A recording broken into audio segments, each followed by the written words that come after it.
तो गाइस बहुत टाइम बाद मैं कहानी शुरू कर रहा हूँ और कहानी का नाम है बहू बहू होती है और बेटी बेटी।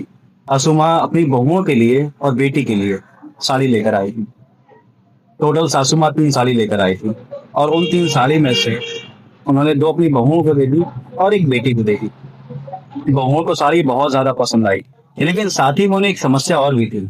वो ये कि सासू माँ हर त्योहार पर अपनी बेटी के लिए भी सामान लेकर आती थी।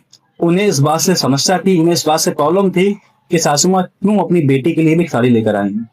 और आज इस बात के लिए उन्होंने सोचा कि सासू माँ से मैं पूछूंगी कि सासू माँ ये बताइए, आप हर त्योहार में 3 साड़ियाँ लेकर आती हैं, 2 हम लोगों के लिए और एक अपनी बेटी के लिए।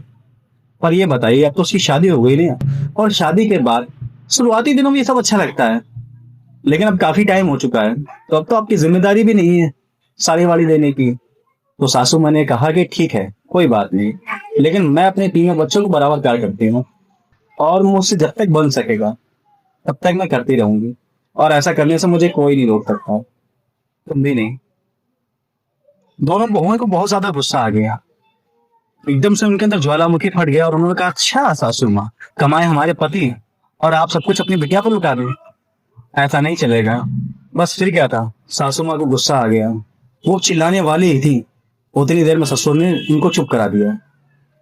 बोले शांत हो जाओ, अरे घर में है, हम उसके घर में नहीं, वो फालतू खर्चा नहीं कर रहा है, समझी। और क्या बोल रही थी, हमारी जब तक इच्छा होगी, जो इच्छा होगी हम अपने 3 बच्चों के लिए करेंगे। और हाँ, जिसको ये बात समझ में नहीं आ रही ना, वो अपना बोरिया बिस्तर उठाए और सीधा दरवाजा खुला हुआ है, वहां से निकल जाए।